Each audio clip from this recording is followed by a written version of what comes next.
how you eat boiled okra.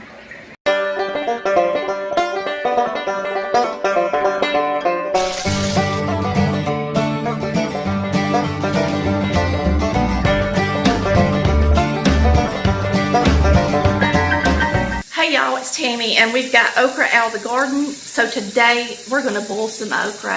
It's my favorite way to eat okra, not Chris's favorite way. So I'm not going to make a lot of it because I'm probably going to be the only one eating it, but I think it's delicious. So all you do is take your okra, and it's always better when you boil okra to use them when they're small. So we'll take the smallest ones and put in here, and then we'll save the larger ones, and Chris can have some fried okra with the rest of it on another day. So I'm going to take my smallest pods and put in here, and all I do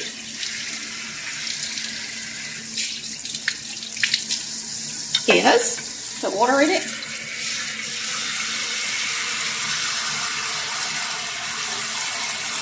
put it on the stove,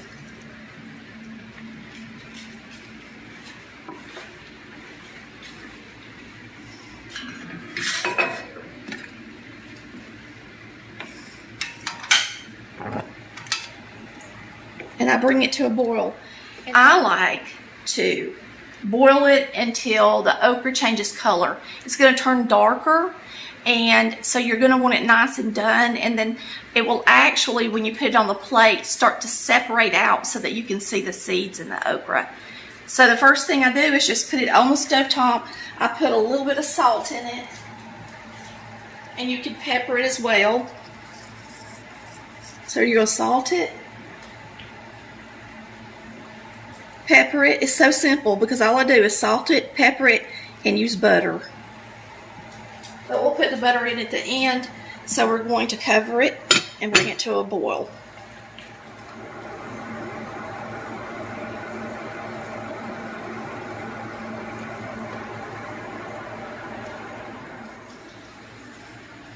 All right, now this, somebody asked me the other day, where did I get this lid? This lid actually came from a Berghoff pan, and the reason I'm saying that is just because somebody had asked. The Salad Master type cookware and the Maxim do not come with clear lids, but a lot of the lids will fit on them that you have for other pots and pans if they're standard size. Now this pod's already wanting to open up, so we're not going to be able to boil this much longer. A lot of people put their okra in their peas, but that is just something Mama didn't do a whole lot, and Daddy just ate boiled okra. That's what he wanted when he ate boiled okra, was just the okra. I'm going to go ahead and turn this off. I'm going to leave the water that's in there in it so that I can bring it to a boil before we eat, so it'll be good and hot. Then we're going to drain it off and put some butter on it. So we're just going to slide it to the back until it's time for supper.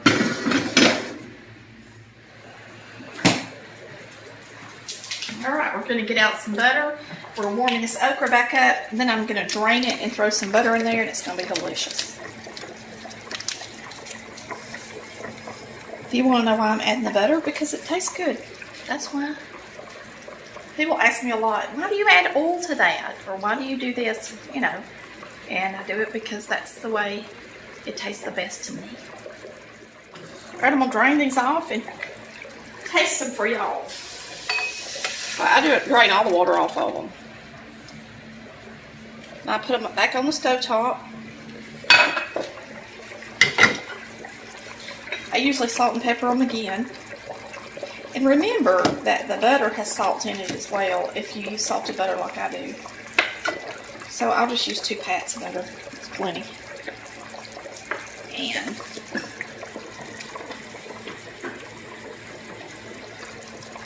a little pepper, a little salt,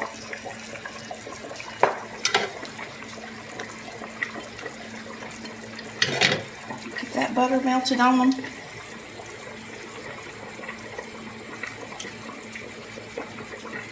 Now, okra is slimy, especially when it's boiled. But if you like it, that don't bother you. I love it. I really didn't need that much butter. So we're going to go ahead and taste one. I pick it up with a fork. This is how I eat it. Okay? You can see that it strings. I'm going to go to the sink, because I would be over my plate normally. So usually when you boil them, you just boil them until they start separating a little bit.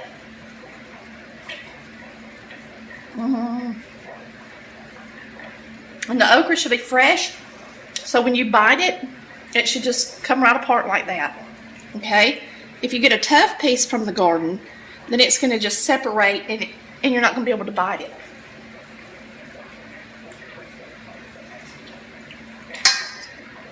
That's how you eat boiled okra.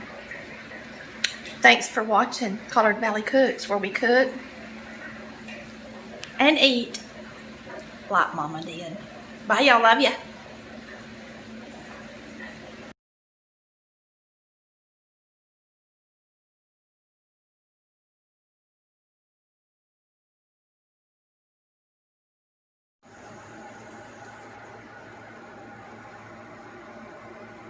Especially when it's boiled. But if you like it a little bit,